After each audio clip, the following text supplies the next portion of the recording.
Welcome back to These Are the Days.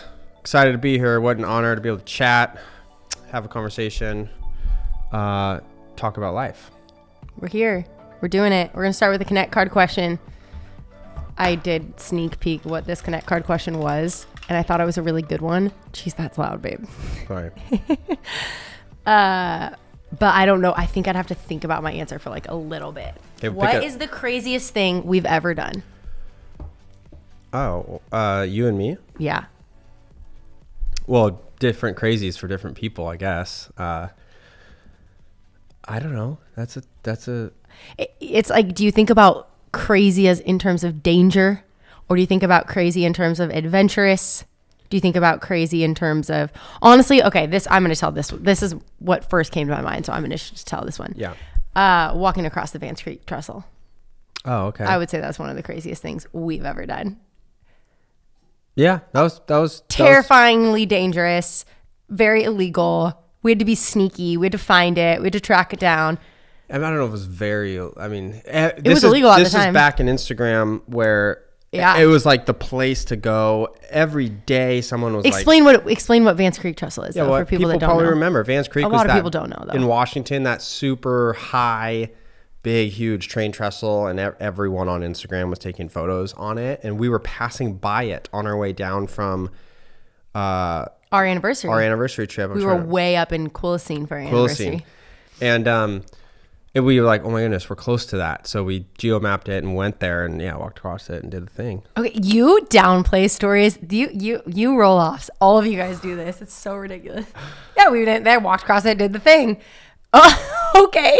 Like, we had to park. Yeah, you had to park. We had to park like really far away because we didn't want someone to notice our car. And this was at the time, actually, when it was kind of, this trestle specifically was in the news because they had people. It was privately owned property, and the people were basically saying like, we're gonna fine you a lot of money if you go, because there was all these Instagrammers going up there. And so we had to park down the road, like a walk, and then remember we had to find this path. We had to hunt for this path, and everyone was like on these we were on forums trying to find the path with all those down trees. Yeah. Remember there's this path, and it was follow the down trees. Yeah, we walked maybe 20 minutes. Yeah, it was like half a mile. 30 minutes into this forest, and then we found this abandoned train bridge. Highest abandoned train bridge in North America? Yeah, the highest. Yeah. How many feet high do you think it is? 500? 400? Oh no, not that high. Not that high, Audrey. I think it is. Let's look it up. No. That's right now. That's absurd. I'm gonna look it up. But anyways, we get there. I bet it's like 250 max. I would be stunned if it was higher. I'm gonna look it up. But anyways, the whole part of the reason why we want to do this, obviously the train bridge is a big part of our story. This was our first anniversary. Jeremy asked me to be his girlfriend on the top of the train bridge. That is now our view in our backyard. All you guys know this story. But anyways, that was part of the reason why we wanted to go there, is it was just a thing that we did, go on abandoned train bridges. I'm going to see how high this thing is. Vance Creek Bridge in Washington. At its height, 347 feet. Wow, crazy. That's stunning. Wait, hold on. This is just the road bridge. Remember, because there's that road bridge right next to it? No. Abandoned. People don't understand how high that is. That's really high. Well, yeah, because this one is like you're looking at the treetops. Remember, we were looking down at the treetops. I remember. And the other thing about it, here we go. Yeah, Arch Bridge. I think this image was like, or actually, no, I've never changed my Instagram bio, but it was like my Facebook bio. It is the second highest railway arch bridge ever built in the United States. Bridge soars 347 feet above a thick forest. Wow, crazy. I wish I could. You guys can't see my phone. We'll pop an image up. We'll put a picture. Anyways, Jeremy and I walked across it. And the other thing about it, too, is it's not this complete bridge. So there's literally like 6 or 7 beams missing in between when you're walking across. You're just walking across gaping holes. And there's pictures of me holding on to the rail line. I mean, we're so dumb. Literally, like, we're so dumb. I can't believe you trusted me to do this because I am clumsy. I can't believe I did either. And I'm like literally crawling across the rail line because there's no beams there to walk across. You're looking down and there's nothing below you. Because it burnt. And it burnt. And so there's like, to get across the bridge, and then not only did we get across it, we went back. And to get across it, you're like walking across these rails. You just like walking like a balance beam across the rail like a tightrope. I'm like, oh my gosh. And then we get to the other side and You're I'm making like, it sound a little, I mean, it was Relief. it was crazy and dangerous, but Jeremy- it wasn't that crazy. I mean, it was I'll show you guys the pictures. And you guys will be like, there's literally no bridge there. You're walking across a metal pole 346 feet with nothing to catch you above the ground. yeah, you have to, I mean, again, but it's like, How tall is the Stand By Me bridge? Because that was also sketch when we walked across. no, that one's not high. The Stand By Me bridge is not. That was another anniversary trip, right? We camped at the Stand By Me. Stand By Me was like a campground. movie we connected on. It was like our favorite movie, still is. And the kids go on the adventure, if you remember, and they get, the train comes and they're on the bridge. Well, we wanted to find that, so we spent like a day, figuring out where that was and going and finding it. And we did. And there's a campsite right there. And Yeah, we it's an camped actual in the campground. pouring rain. Yeah, Bernie Falls. Remember we went to Bernie Falls? Yeah, That's Bernie where it Falls is. is there. But the campground, the bridge is right there, and it's abandoned, so there's no. Yeah. You can walk across. Man, it, one but day it's all, like, one day fenced our off. bridge is going to be abandoned. I hope not, because then it'll just bring all the crazy tourist people out here. I was trying to see how high this one was because I think this one is also like up there with one of the highest. Okay, Anyways, let's go. It's in California. That was one of the scariest things I've ever done with you. Yeah, is that craziest things you've ever done? Or crazy, Yeah. sorry, crazy. I would say that was one of the craziest things. Yeah, no, definitely. What would you say? I don't know. I can't. Again, I've got maybe a different barometer. I know. of I feel like crazy. you'd pick a different angle, like when we've said yes to certain things last minute, like that kind of crazy. Yeah. Buying this house. Yeah, maybe. Actually, that's not a bad claim. Because for me, this, like, I struggle with the idealism, and so to, at the time, settle or do something, was like, this is crazy that we're doing this. It's like, this is the craziest thing we've ever done. Yeah, it's just different, perspective. Physical things don't, like, some people would say skydiving. It's like, that's not that crazy. I mean, Yeah, you would pick something more like I'm trying to, for some reason, like this example is coming up. Something along the lines of like, remember that party we went to that we said yes to in Malibu with all those people we didn't know? Or just you find yourself in these crazy experiences where like, what? How are we here? Yeah, and how like, are we here? Like a what Hollywood did we party with all these do actors or whatever. to get here? Just like weird, those kind of crazy things I feel like are crazier to you, whereas like the like scarier things are maybe crazier to me. 100%. I think you nailed that. Yeah. Yeah. Right? Yeah. I'm trying to think. There's probably some really good, better stories that we have. That was just the first one that came to mind. Oh, you're going for two. Go for two. Man, we did that one. We did that one? Worst trip you could live in another time period. We did that. Where was your first kiss? That's a good question. By the way, guys, Connect cards are coming back soon. We're very excited. Yeah. A couple weeks. By the time this airs, Yeah, they might. Yeah. A couple weeks. Yeah. A week. Anyways, stay tuned. If you guys have been wanting to get one. And then for those of you guys that did the pre-order too, they'll all be shipping early March. Yeah. So you should be getting them really They're soon. coming. So We get DMs every day. Yeah. They're coming.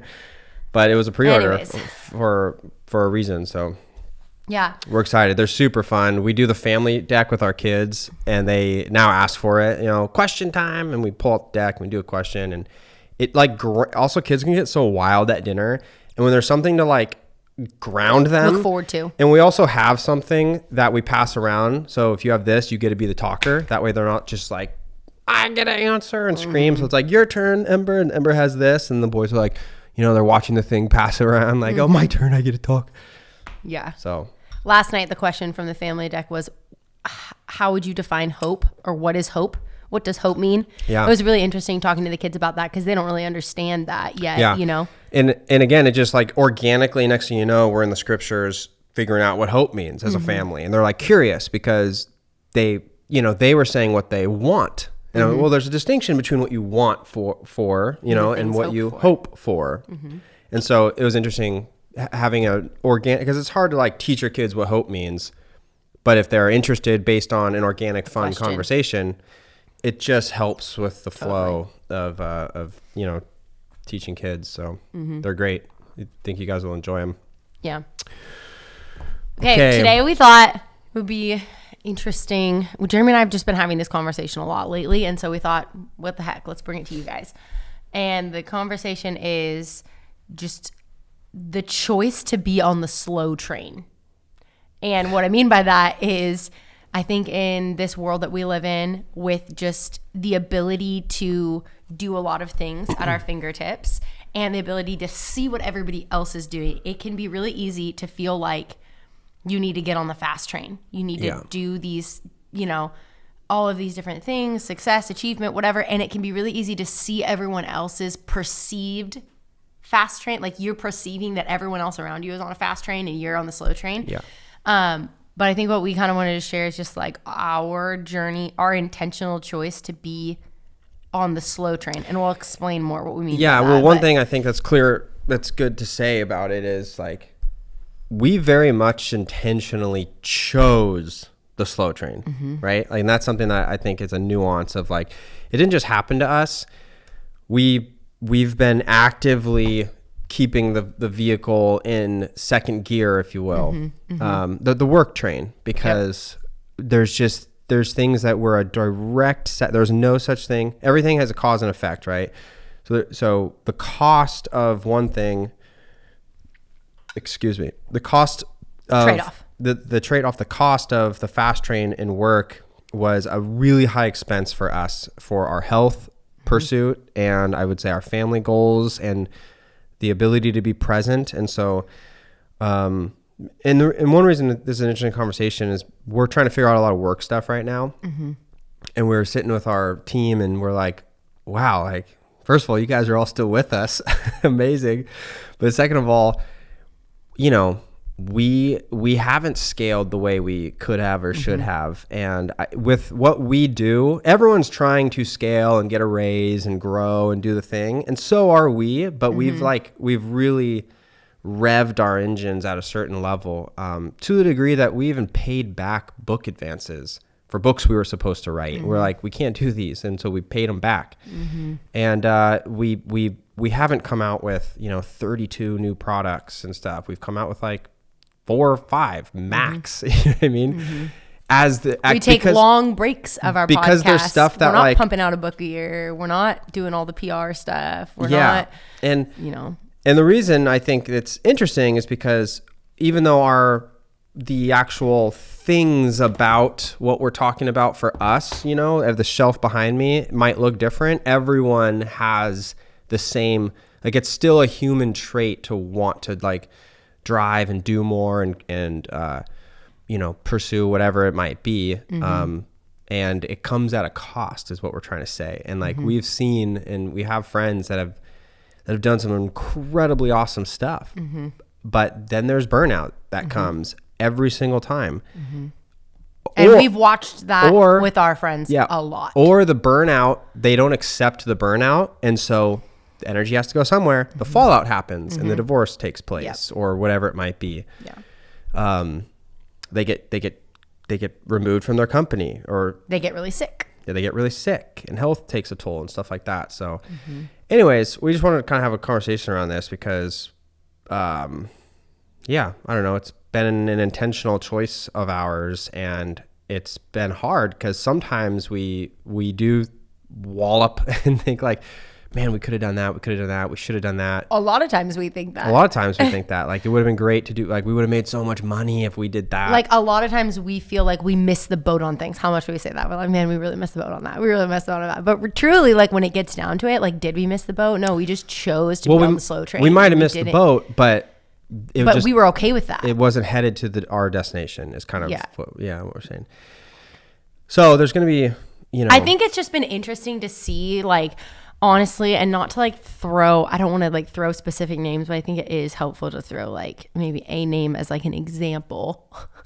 And the name I will throw is Rachel Hollis, because I feel like she was epitome of like, when it comes to being a creator, entrepreneur, working online, just pumping out the books, grinding out the podcast, on all the talk shows, PR, everything, like just blew up, right? Yeah. She was on a fast train, and their marriage ended up failing, and then it was just kind of a downhill ride since then. And I think that there's been a lot of people that are in our position online where there's been a similar story.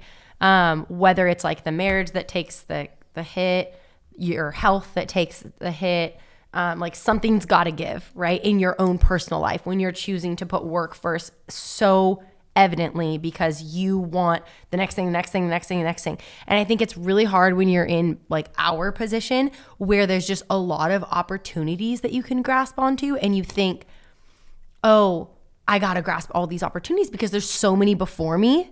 Yeah. You know? And so I think it can be really hard to say no to those when you're on our position and intentionally choose because you're like, well, I got to take advantage of this because it's awesome. It's like being a good steward. It's, you know, the potential is there.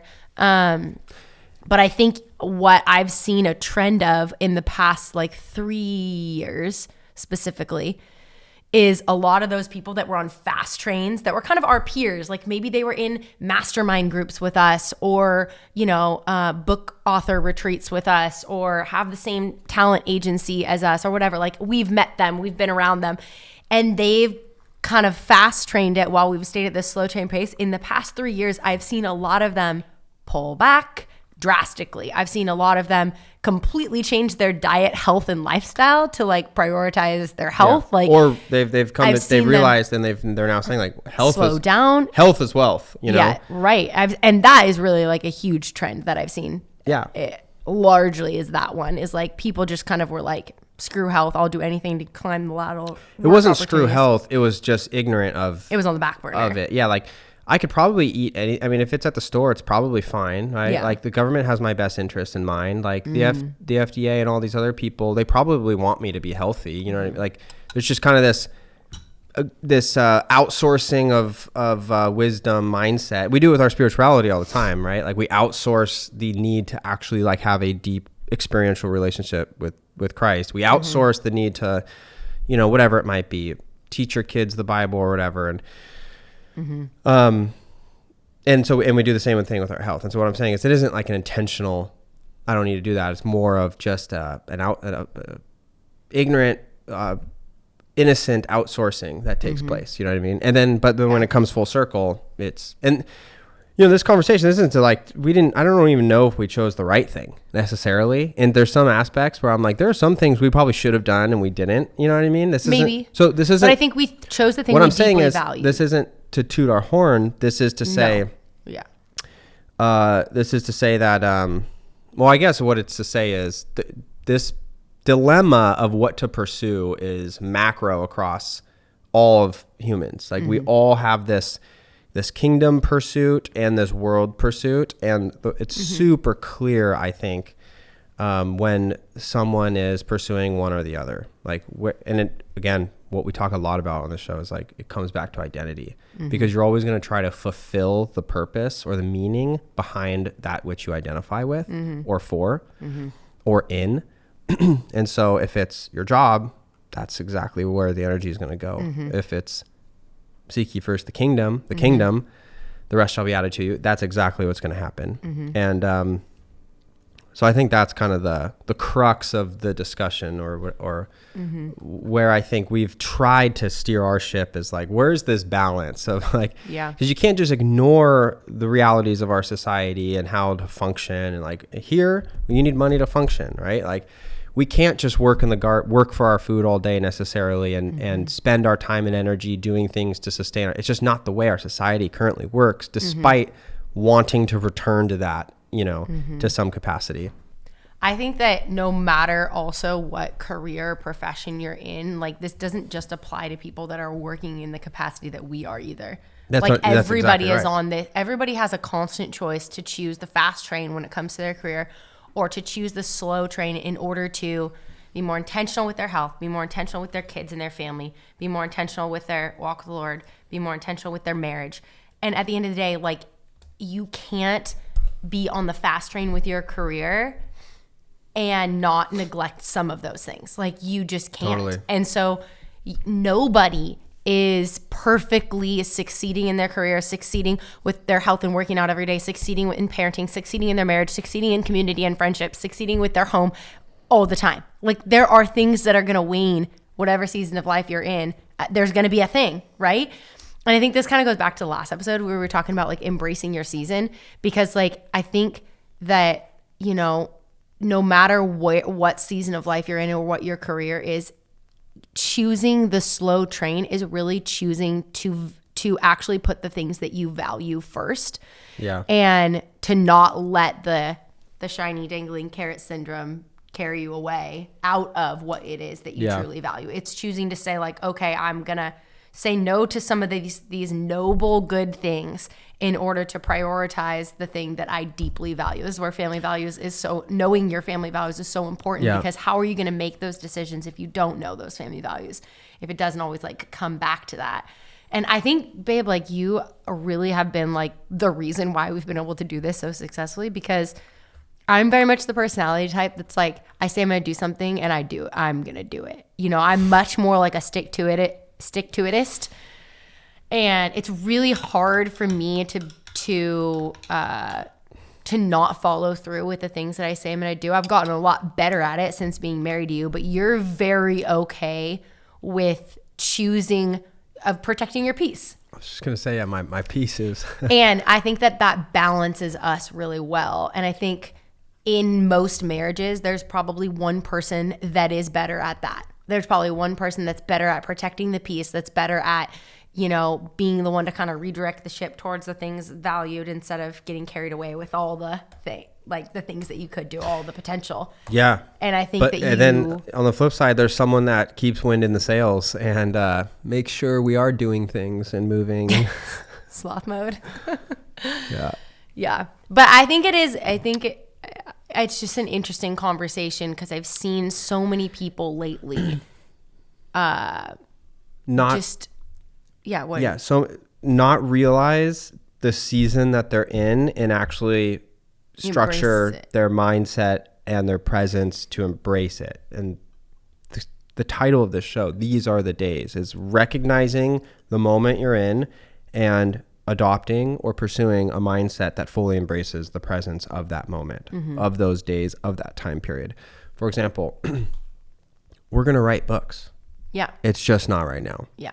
Because these short 10 to 15 years with the kids, you know, I don't know, we don't want to trade them for the job promotion, the extra books, whatever, all of the ways to make money online. Like, you know, it's endless. Yeah. And when you get to the end of that road, so often people are like, well, if I just make more money, I can do this or do that or do that in the now. And that's the catch-22 dance that we do mentally, that, you know, but you're not now. You're always chasing tomorrow. And then if you chase tomorrow, time will always go way, way, way faster, because you're never actually in the only thing that exists. You are mentally existing in a future moment that's going to come, but it's, you know, it's not real, if I can say that. And so the season, like back to last episode, and I guess it's kind of a continuation on those ideas. Is like, that's why I think in talking about this last episode, it got our brains thinking even more of like the why and how we've maybe done that, or what we want people to kind of realize about it. And that is like, it is totally okay to say no to things because of your current season. Like it's totally okay to have a down, like not have all the friends you used to have, or hang out with everyone the way you used to. Like turn the volume down there and turn up, you know, and 2 extra books at bedtime with the kids. Right. Like it's just, great. And this might sound obvious, but it's just been something we've been processing a lot. And we see people missing it. They're not in the moment, in the days that they're in. They think mentally they're somewhere else, or they're trying to be somewhere else to make their current moment better. And I like, that's noble. I get it. There's a lot of people struggling in various ways, and a lot of people struggling financially in various ways, that and they absolutely need to make more money, and it's killing them. But it's just a tough it's a catch-22 kind of dynamic, and you know, life is hard in that sense. But don't know if I said anything there, but speaking of just like Instagram and what we do for work and all of that, can I share this story? Yeah. Okay, we've been using non-toxic laundry detergent for the past 7 years, but it never left our clothes smelling clean. It got our clothes clean, but never left them smelling clean while also getting out the stains. And so I finally discovered a laundry detergent that does that. That is non-toxic, clean ingredients, very affordable, and it gets the stains out, safe for your whole family, baby clothes, adult clothes, farm clothes in our case, lots of loads of laundry a day, and it leaves your clothes smelling fresh and clean. So we truly love the scent. This is how it works. You just pour one of these little packets into the reusable jug and fill it with water. I have a deal running right now for you guys. If you want to try Truly Free laundry detergent, you can get 300 loads for free with the link that's going to be in the show notes description. For comparison, it is actually more expensive to get the amount of loads of laundry that you're getting with this deal in a Tide equivalent. So this is a killer deal for safe laundry detergent for your family. No synthetic fragrances, clean ingredients, and actually works.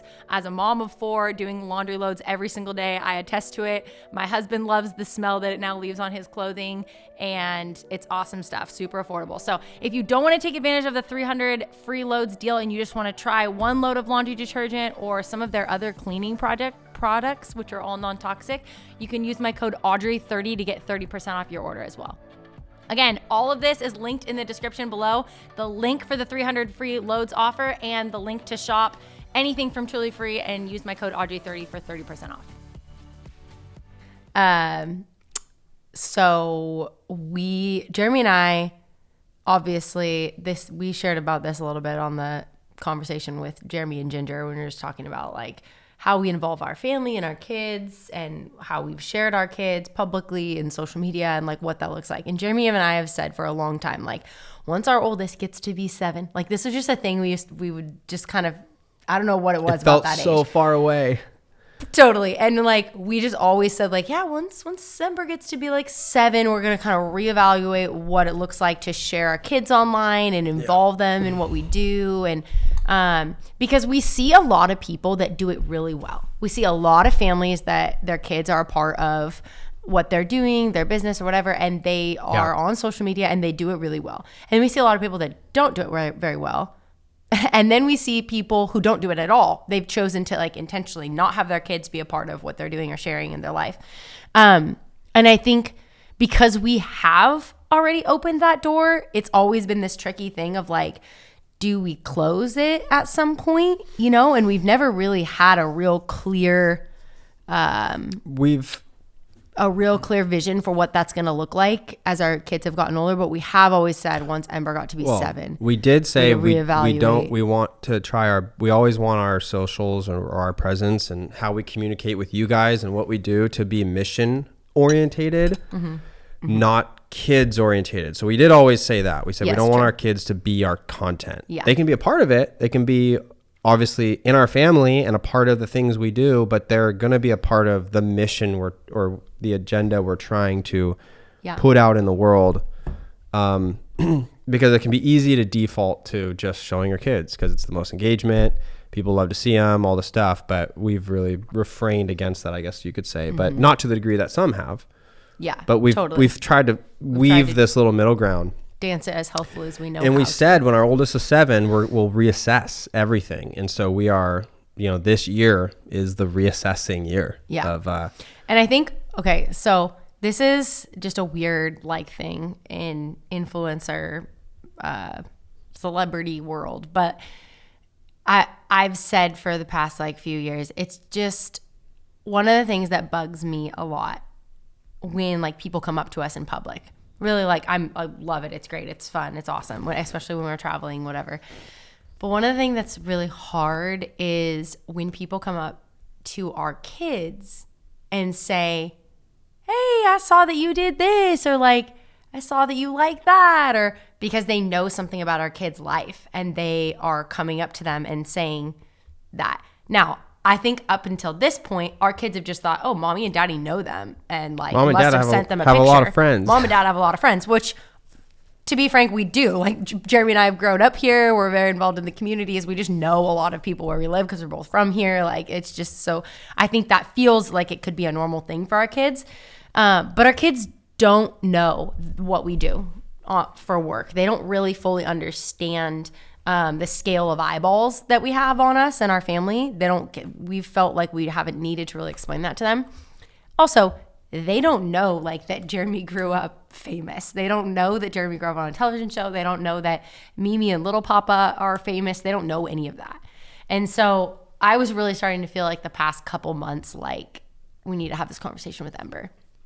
We need to like just as best as I can explain to us on a 7-year-old level, like what we do for work, what Instagram is. Like she doesn't know what any of these things are, because now it's getting to the point where like some of her friends' moms could show their kids something that Ember's doing on Instagram, you know, and then the kid could be like, Ember, I saw that you did that. Or what? It was starting to get to a point where I'm like, okay, I just need to have this conversation with her. I want to get ahead of it.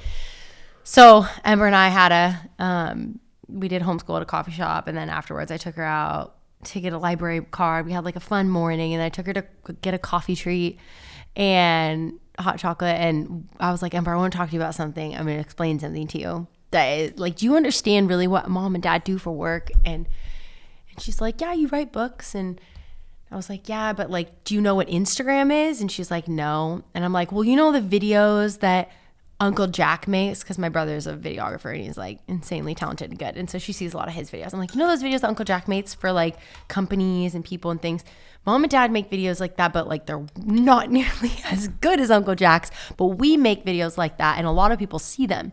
Like a lot more people see our videos than if your friends moms were taking videos of their families and like showing them or posting them on Instagram.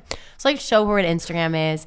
Yeah, open up. Well, like, it's because Ember sees this. Like she sees all of the physical products and resources and things we do, and the podcast when she's in here. She sees the studio and like. But it's hard for kids to get the digital aspect. That's what I'm saying. Yeah. So you were really trying to iron it. Like, you know, there's all of that, but like, then there's this whole other side of it, which is where the attention comes from. Totally.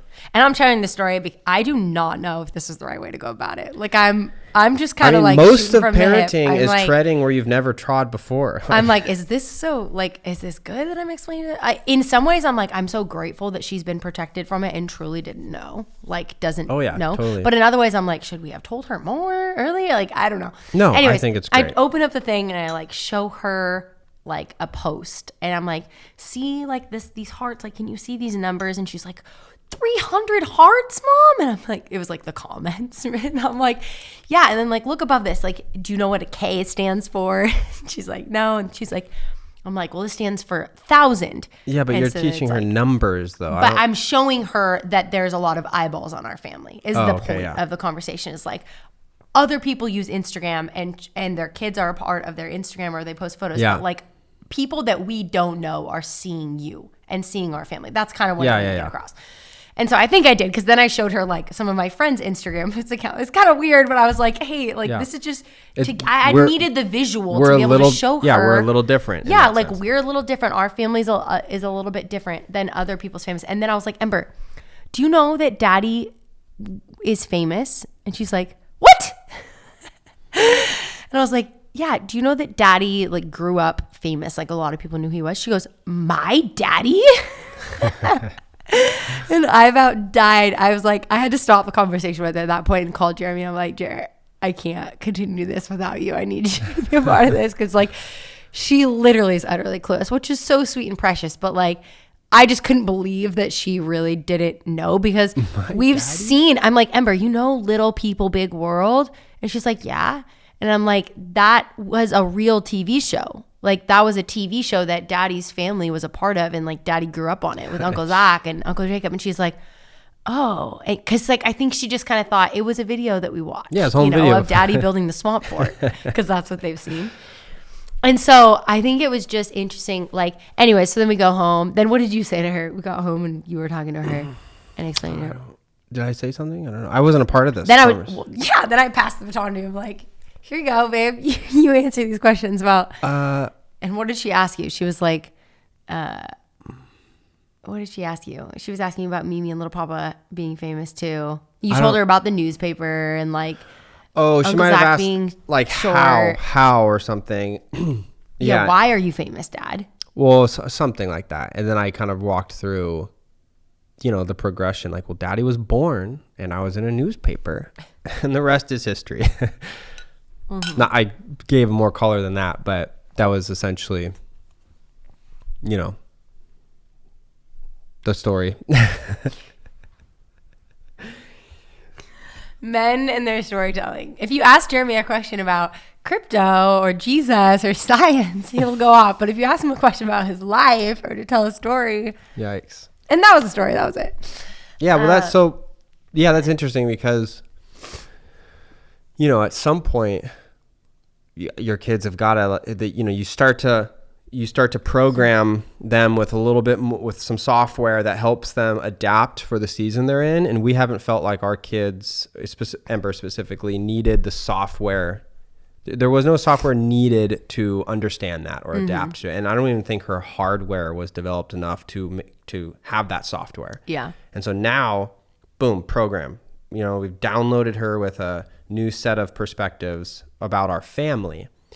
And I think it's a good time to do it. I think it's can I say something? Yeah. I think it's also, I do feel, I was really actually truly grateful in that moment that that's the way that she responded. Oh, yeah. Like, it could have been like, oh yeah, mom, I heard this, or I knew that, or, but that she was truly, it's like, that's what every parent she's still wants. so young. What every parent wants is to protect their kid's innocence. And then when the parent feels like they need to let them in on something when they're ready, the parent lets them in, right? Yeah. But it doesn't always go that way. Doesn't always go that way. But we probably maybe could have waited another couple years.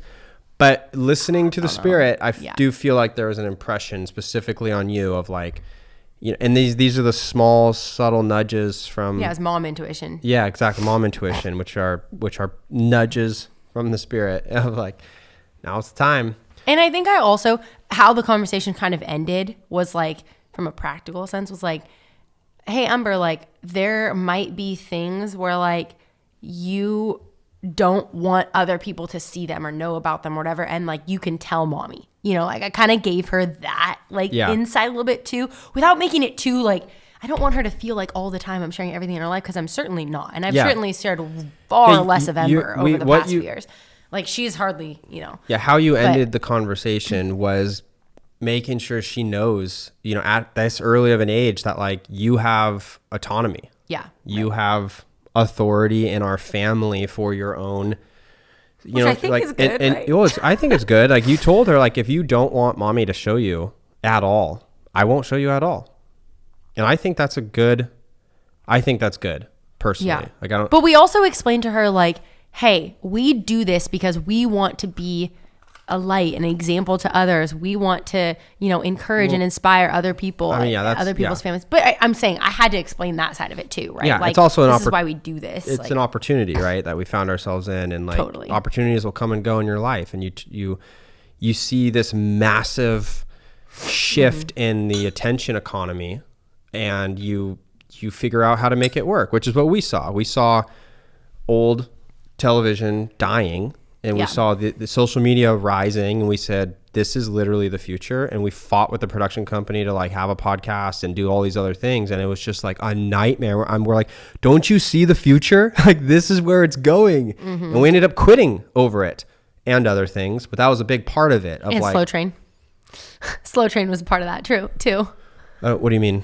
Like, just choosing the slow train. Like, we could have just kept doing TV and like kept blowing up and getting bigger. Well, no, that was actually, I think, the opposite. We that was a moment where we actually chose the fast. We could have just easily slow trained our way. But by our own standards, like. But we said, no, let's get on this train. Let's literally jump ship and go write books and do the thing and pursue this new, opportunity that arose. And it's the same thing crypto is doing right now. It's this massive upset going on, and everyone's trying to figure out, whoa, is this a regime change? Like, what's going on? Like, this is new tech. Yeah, AI coming in, and billionaires are going to be made if you pay attention to this moment. Yeah, why don't you talk about that a little bit? Because that's taken up a large chunk of time and head space for you the past month and a half. A topic shift, but yeah. It's okay. We're all about the topic shifts. Yeah. Crypto. Why do you think it's such a big, like, critical moment right now, though, compared to, you've been following crypto for 7 years. Like, why now? Why is it now yeah, all of a sudden 70 such a... Holy smokes, yeah. I've been following crypto for almost 10 years. I just remember when Ember was born was when it first... Well, my first purchase was 2017. Yeah, which was the year Ember was born. Yeah. But I was following it for a year or two before that. Just like, and I remember my roommate in college was mining Bitcoin. That's the first I heard it in college. Sheesh. What do you think that means? What do you think that means for him now? Well, he doesn't. I don't know if he retained Kept any. it? Yeah, I heard a story that makes my heart hurt. Oh gosh, what does mining Bitcoin even mean? Mining Bitcoin is you're running a node. You're a part of the network, and as compensation for supporting the security of the network, you get paid out in Bitcoin. It's called mining. Because your computer's picture a computer chopping away, running all these complex programs and algorithms in an effort for mining. Weren't you doing that for a little bit? Yeah. Yeah, I had a whole mining rig. We called it with a bunch of guys. You did that. You we made called like it 20 cents a day or something. No, it was more than that. But we had the rainbow rig, and mine was red, and then we had a blue. All of our hard drives were different colors, so we knew whose was what and whose wallets were doing what. We called it the rainbow rig because it's just, color of the rainbow. But so why don't you explain even like what crypto is? So I remember, like, hold on, before you start explaining, most wives listening to this podcast maybe would benefit from a little bit. I'm sorry, not to be too gender, like whatever, but it's probably a lot of women listening to this podcast, and they might benefit from a little bit of an explanation for crypto because their husbands are probably super into it, and they probably eye roll about crypto, and they're like, how do I understand this, principle of sharing. Okay, so give a little 101. Okay, yeah. So I remember talking about Bitcoin and crypto in 2018, 19 at our old house, and people were like, some people were like, yeah, it's the future. But then most people were like, you're involved with that scam. It's just like, you guys are hilarious. But it wasn't, it's not what I talk about online. So I didn't talk about it really. But, so Bitcoin, let me just read. Hold on a second. I'm going to have Grok here do a little explanation, just literally out of the blue here. I'm going to read it and give some color or context. What is Bitcoin? Okay. Here we go. This is amazing. Using AI to do this, just crazy what's going on right now. Bitcoin is so I'm going to go through a quick little what is it real quick, and you can ask questions because a lot of guys don't get too deep because most I'm not going to get listen, too quick. Okay, you got to keep it high level. Bitcoin is a decentralized digital currency, decentralized in contrast to centralized. If something's centralized and you bomb it, it's done. Decentralized means you can't really it's like having an army where one person is in every single city on the planet. Try to kill that army. You can't. You could try to kill as many people of various, it's a gross example, but you get what I'm saying. You can't do it. Bitcoin is a decentralized. Banks are centralized. Yes. Digital currency created in 2009 by an individual or group using the pseudonym Satoshi Nakamoto. Here's how it functions and its promise. Bitcoin exists solely in electronic form. It's not backed by physical commodities like gold or by any government or oil or anything or by any government, but by cryptography, which secures transactions and controls the creation of new units. Cryptography is a technology, which is blockchain technology. Bitcoin operates on a technology called blockchain, which is a distributed ledger that records all transactions across a network or computer. So it's all public. It's all verifiable. Fort Knox, where all of our gold hasn't been audited. This is big in the news, right? It hasn't been audited in over 50 years. Bitcoin is publicly audited on the blockchain every 10 minutes. So every 10 minutes, everyone knows exactly where all the Bitcoin is, what wallets have it, where the transactions are. And believe it or not, because it's all that's crazy cryptographied, it's all wrapped up in cryptography, you still have autonomy. But it's public. And this is where most people should be going whoa, no government owns it. No CEO runs it. Nobody controls it. It's completely decentralized. It's withstood every single attack ever. And a lot of people are freaked out about Willow, Google's quantum computer, or I should say the dawn of quantum computing, because China and all this, like everyone's like, it's going to destroy Bitcoin. And I'm like, listen, that computer will have access to every single thing on the planet before your Bitcoin, because Bitcoin would be one of the harder things to crack. So it's going to be the last thing you're going to be worrying about. It's going to have the nuclear codes and every possible thing on the planet before it has your Bitcoin. So could it maybe crack Bitcoin one day, the cryptography behind it? Sure. Assuming the cryptography doesn't get upgraded, you know, like, yeah, it could, I guess, but I promise you your Bitcoin's going to be the last of your worries.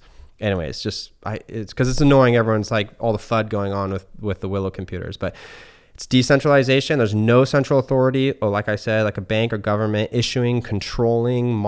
Instead, it's managed by a peer-to-peer network where users collectively manage the network through mining, which is validating transactions by solving complex math problems. Or they're running nodes to do that. Limited supply. Bitcoin has a cap of 21 million coins designed to mimic scarcity, which could theoretically drive value as demand. Is that still true? Yeah, you can't change it. Well, I don't get that though. Like there is actually a way to change it, but it's a close to impossible probability that it ever got changed. And that would be, I think, something like 90% of like all the miners, everyone controlling the network would have to simultaneously agree and I don't know, do something to change. But how like, many it's never going to get Tell changed. me? 21 million. Okay, but how are you like, I want to buy more Bitcoin, want to buy more Bitcoin? How can you just always like buy more Bitcoin if you want to? If there's only 21 million, aren't they all bought? No, they're not all mined. And so they're locked. This is what you have to be able to explain a little bit. Because like, what? Why would anyone? The best way to understand Bitcoin actually is to try to understand fiat. Okay. Your dollar. So like, what is a dollar? Unfortunately, this episode is going to end right now, right here, because we had a file issue on our upload. Right before we get into talking about Bitcoin and crypto, and we have a whole conversation about that, which I actually think is pretty interesting, and we're going to add it to another episode in the future. Part 2 coming soon. Thanks for listening, you guys. See you next week.